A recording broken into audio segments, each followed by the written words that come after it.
all across America and around the world. This is Veterans Radio. This is Veterans Radio. Good day. I'm Jim Fausone. I'm the officer of the deck today here on Veterans Radio, and thanks for joining us. We've got some interesting stories for you. We always want to remind you you can find more about Veterans Radio at its Facebook site or at the web, veteransradio.org, where we're on the web 24/7. You can find a lot of our podcasts there as well. We post new ones every Tuesday, so you can get a new story, a new interview, something you didn't know before by going to veteransradio.org. And before we get started, we want to thank our sponsors. First up, we want to thank National Veteran Business Development Council, nvbdc.org. It was established to certify both service-disabled and veteran-owned businesses. You'll find out how they can help your business by going to nvbdc.org. We want to thank Legal Help for Veterans. Legal Help for Veterans fights for veterans' disability rights all across the nation. You can reach them at 800-693-4800 or on the web at legalhelpforveterans.com. And finally, PuroClean. PuroClean is the paramedics of property damage. It provides water damage remediation, flood water removal, fire and smoke damage remediation, mold removal, biohazard cleanup. It also has a focus on veteran franchisees. You can learn more about them by going to puroclean.com.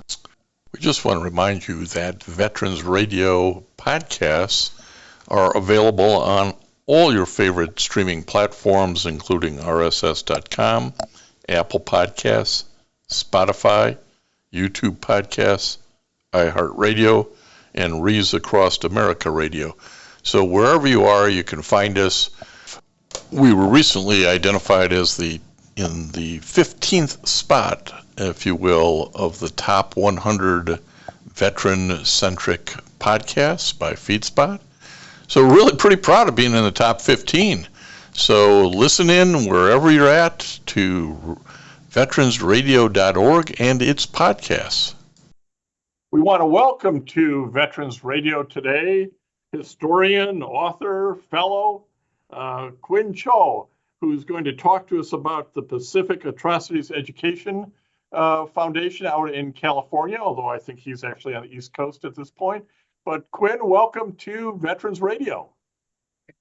Hi, thank you for having me on. Well, let me set this up a little bit. You are, as I mentioned, a historian and author. Specializing in the history of global conflict and geopolitics in the Asia-Pacific region. You are a 2023 graduate summa cum laude from the University of Southern California. We always like to have these really smart guys on because you can help the rest of us regular folk just understand what's going on. You had a double major in history and international relations. You are a fellow at the Pacific Atrocities Education Foundation. And that's an organization, as I understand it, that started in 2014 by Jenny Chen to have a little more focus, a little more research, a little more academics on what went on in the Asia Pacific region during World War II. We tend to focus a little more, I think, on European theater, but a whole lot of activities. I know my father was over in the Pacific, so a lot of activities in the Pacific. But tell us how you got involved with the Pacific Atrocities Education. Yeah, so I actually got involved with Pacific Atrocities Education in the summer of 2020 during the pandemic. I've had an interest in the Second World War and in military history for quite a long time, since I was a rather small child. And by the time that I was done with my freshman year of college, I found this internship opportunity on the Pacific Atrocities Education website, and I applied, and I became an intern, and I wrote a book actually on the China-Burma-India campaign of World War II. Um, it's on Amazon. You can buy it if you are so desire. It's called Competing Empires in Burma. Um, the China-Burma-India Theater of World War II, and uh, yeah, I did that, and I've actually today I just completed a over 400-page book about the Kwantung Army, which was a Japanese army in Manchuria. After my fellowship ended in 2020, I uh, basically started a new project on the Kwantung Army, and um, I've been working on it in the summers and ever since I became a fellow at PAE after graduation. And today I finished. I finished the Well, final draft of volume one. congratulations. Congratulations. That's got to feel great to finally say, okay, that's done. Now, are you still in the editing for publications phase, or is that all done as well? I just finished the editing process. It took a lot out of me, and I've pulled some all-nighters here, but I've burnt the candle on both ends and gone to the mat, but I think the result will end up being worth it in the end. Well, one of the things I think Pacific Atrocities Education is trying to do is put a little more scholarly research into, hey, what really went on in World War II uh, from a Japanese Army perspective. Can you talk about a little bit about the scholarship and the research that Pacific Atrocities has been focused on for going on now something like 10 years, 10, 11 years? Yes, so generally speaking, as you pointed out, in the kind of English speaking world and even the Western world more generally, there is maybe less knowledge about the Asia Pacific theater of World War II. Especially anything that happens on the Asian continent, the Asian mainland, right? I think is very uh, forgotten and overlooked, if it was even forgotten at all. In most cases, I'd say in America, it's just kind of not well known that for, depending on how you count, either 4 or even 10 years before the Japanese bombed Pearl Harbor, the Chinese were engaged in a pretty high intensity conflict with the Japanese with the Imperial Japanese Army.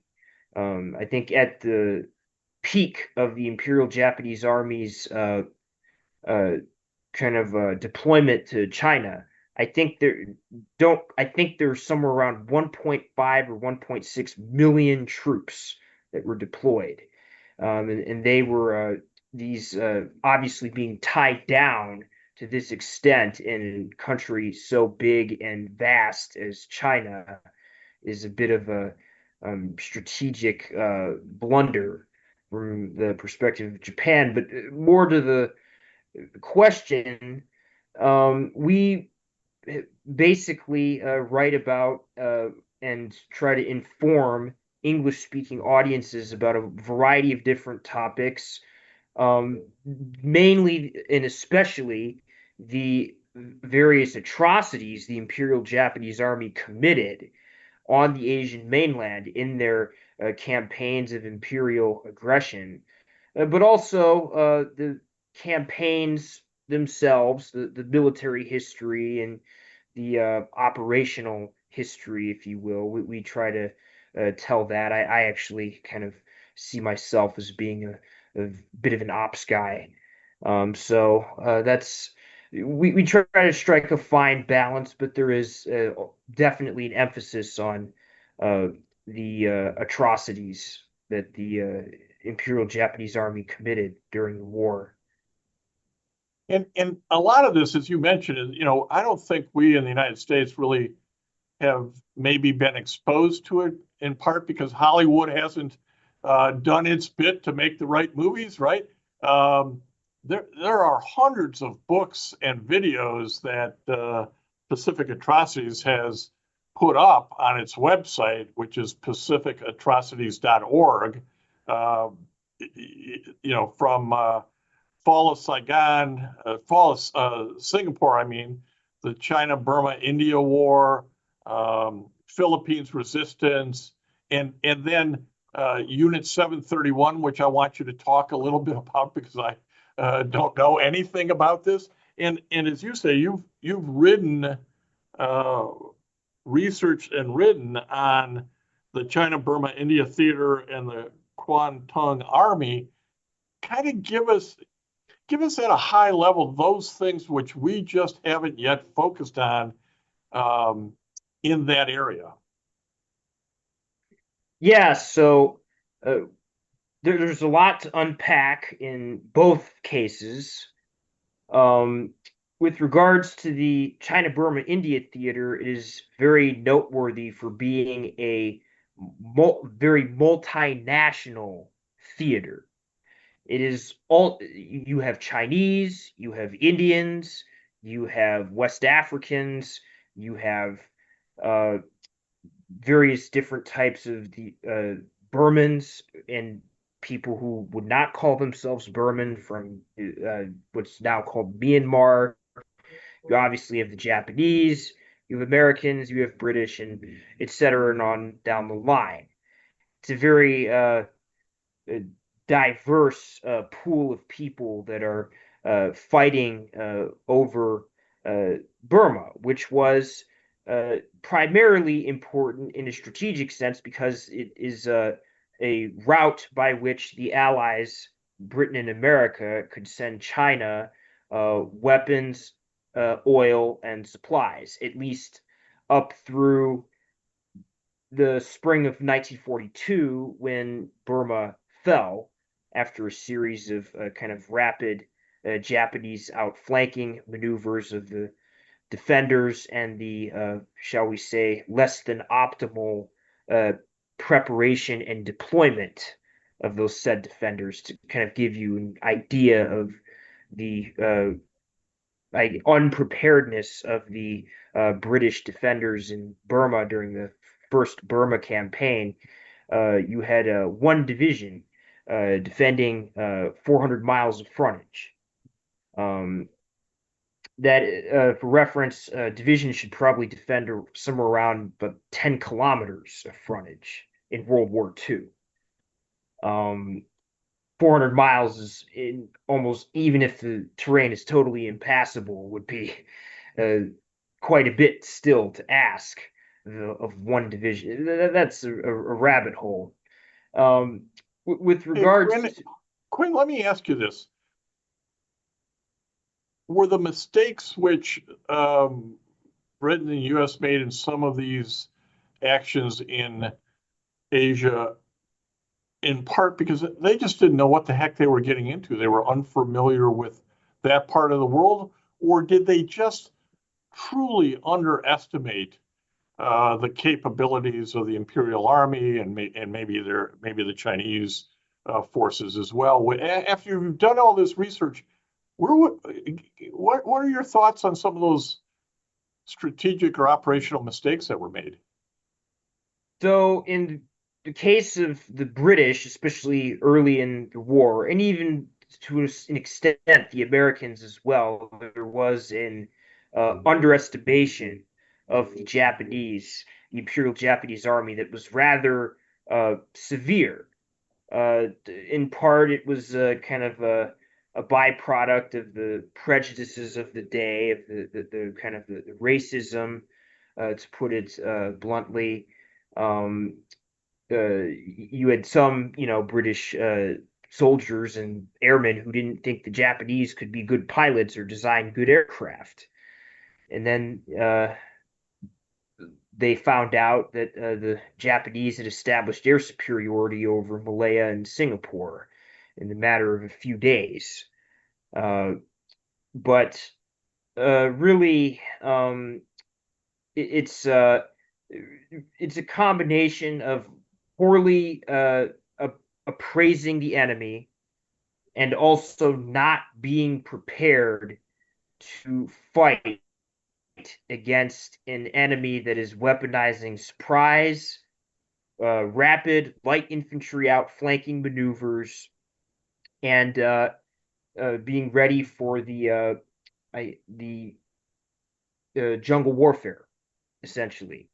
There was an element of unpreparedness of defending the jungle. There's too much just focusing on cleared areas and key roads and kind of maintaining defenses in these places, but not in the, shall we say, though still less traversable, though still passable terrain. I know I'm So jumping that all around because really, I know I'm yeah, jumping all around and there's way too much to cover here, and we'll probably have to do this again. But let me because I think Jenny would want to make sure we talk some not only about some of those operational issues, but the atrocities themselves. I think that's what shook her in 2014 to say, "Wow, I didn't know the Imperial Japanese Army did that." It is shocking, and that's what she's trying to make sure doesn't get lost to history. Can you give us a little bit of insight into those or that area? of course.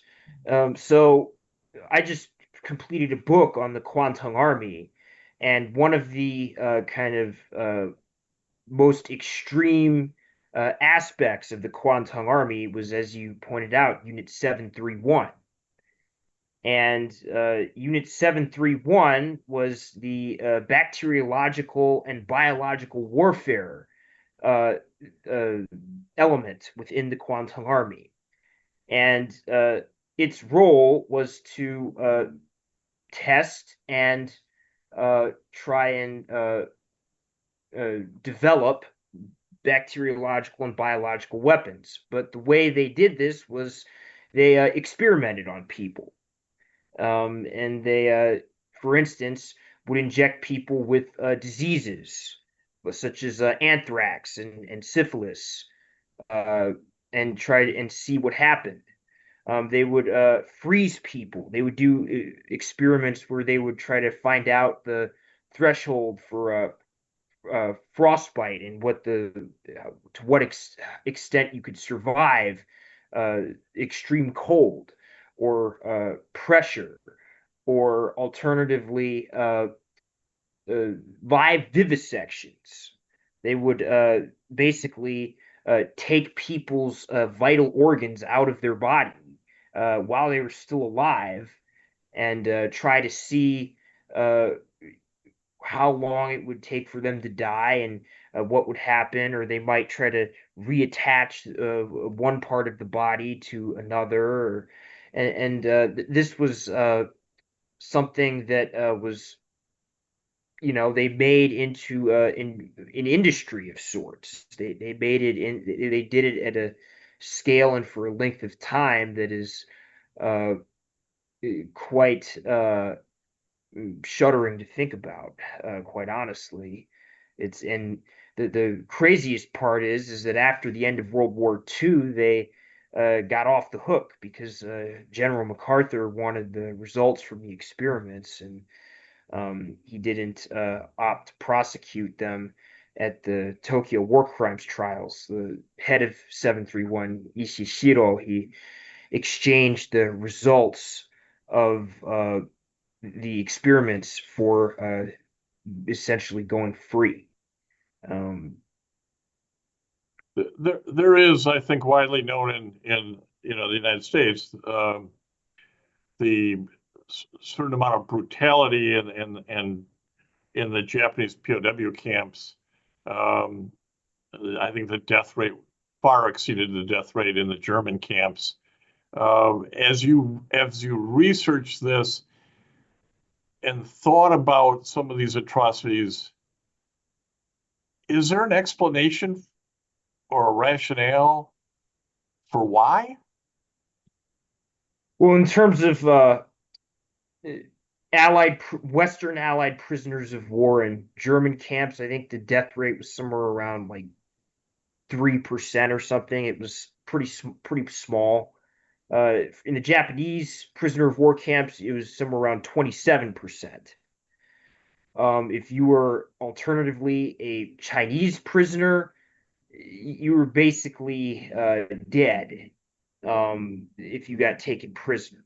In most cases, there were some instances of guys that would be maybe impressed into roles as soldiers in a puppet army or puppet militia, or made to do some kind of slave labor. But they're, by and large, the Imperial Japanese Army did not take Chinese prisoners, right? They killed a lot of them.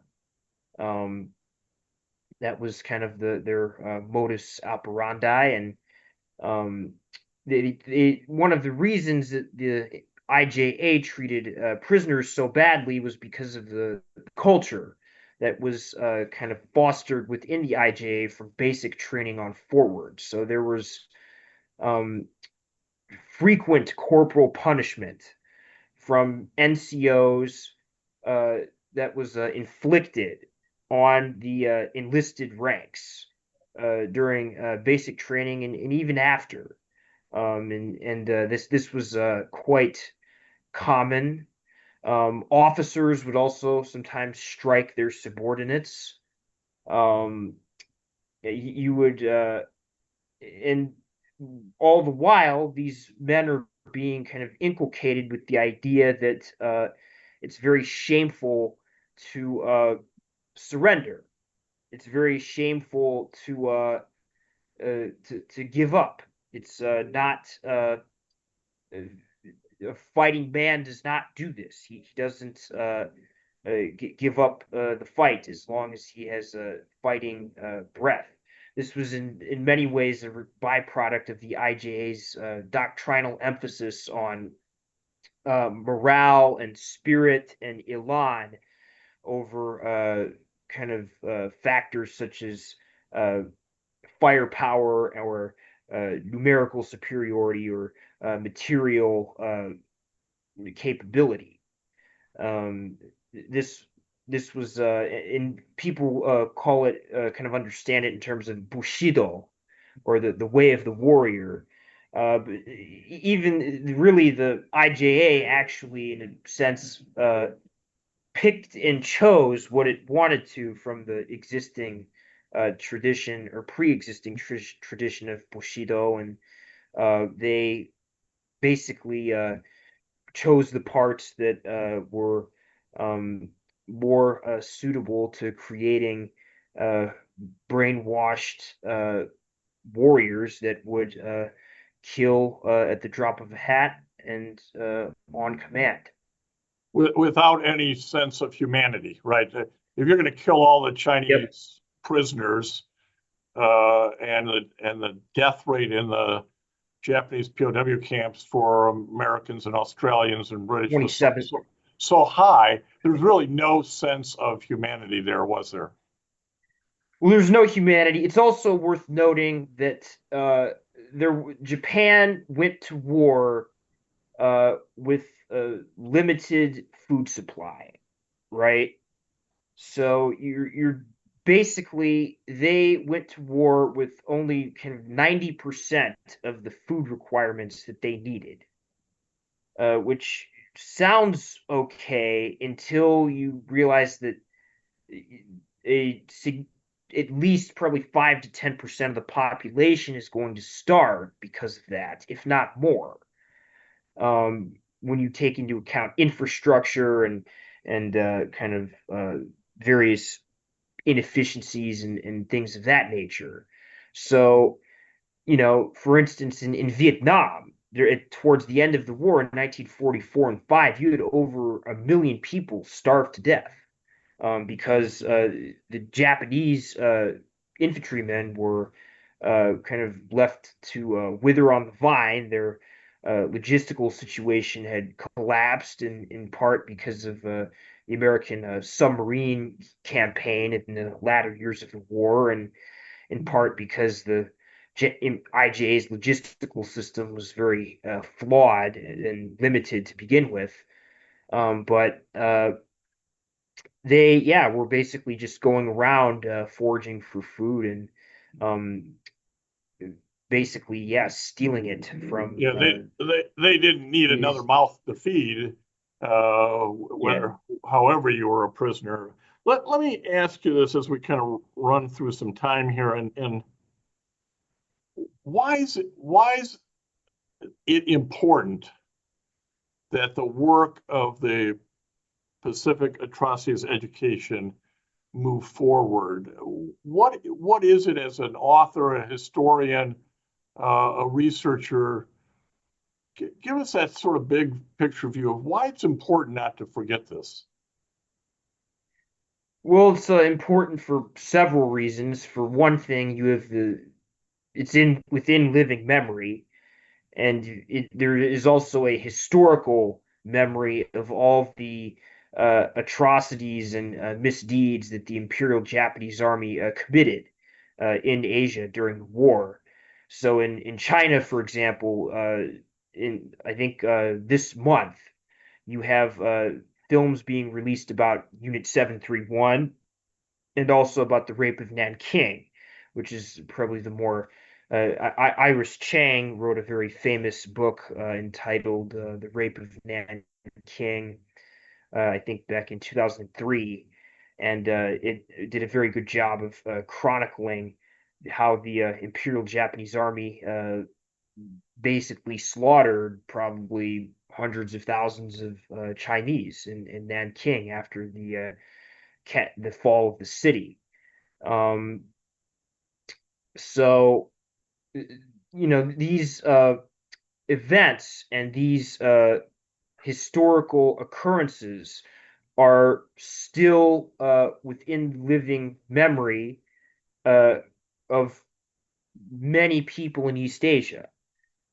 And, I think that it's Japan has not really adequately apologized for any of the atrocities that it committed during the war.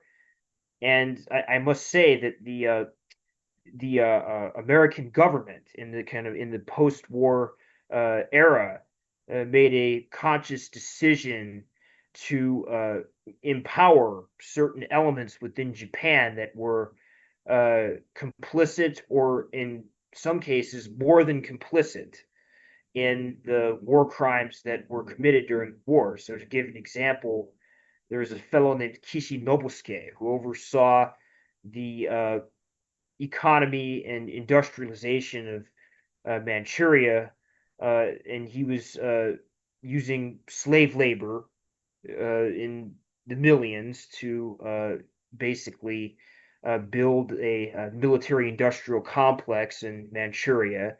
But after the war, he was basically he became the prime minister of Japan in the late 50s with the help of the American CIA, and his grandson, a fellow by the name of Abe Shinzo, became the prime minister of Japan. So there is a pretty straight line that can be drawn between the various figures that emerge from the dust of World War II and that emerge from the result of World War II into the relatively contemporary period. Yeah, that ripple Yeah, carries forward right to today. yep, that's Yeah, right. It does. I want to encourage people who find this conversation interesting, unknown to them. Go to pacificatrocities.org. It has stories, it has links to books, it has archives, um, history issues, videos. There's a lot more information here that you can get. And I think it's worthy to delve into. As we say, it ripples to today through Japan, and there are there are lessons to be learned, about the mistakes that were made leading up to World War II as we ignored the Pacific Asian area and then miscalculated what was really going on. So very interesting.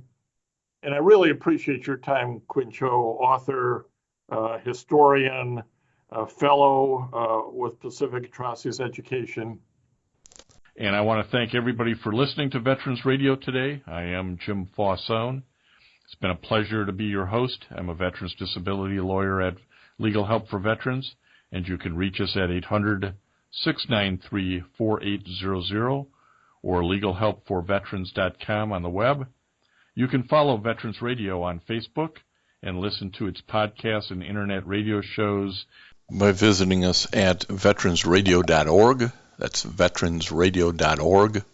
We again want to thank our national sponsors, the National Veterans Business Development Council, nvbdc.org, Legal Help for Veterans, a veterans disability law firm with a national practice before the VA, can help you on your claims and your appeals.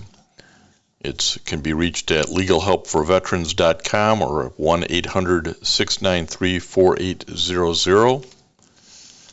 And PuroClean, a leader in property emergency services. It's the paramedics of property damage, providing water damage remediation, flood water removal, fire and smoke damage remediation, mold and biohazard cleanups. You can reach them at puroclean.com or 800-775-7876. We also want to thank our local sponsors. This would include the Charles S. Kettles chapter of the Vietnam Veterans of America, that's chapter 310, VFW Graf O'Hara Post 423, the American Legion Irwin Preskin Post 46 in Ann Arbor as well, the VA Ann Arbor Healthcare System, and certainly the National Vietnam Veterans of America Association. You can be a sponsor by going to veteransradio.org, clicking on the About Us and our sponsors, and help us out. Keep this program alive for the 21 and 22 years. Keep us going for another 20. Thank you.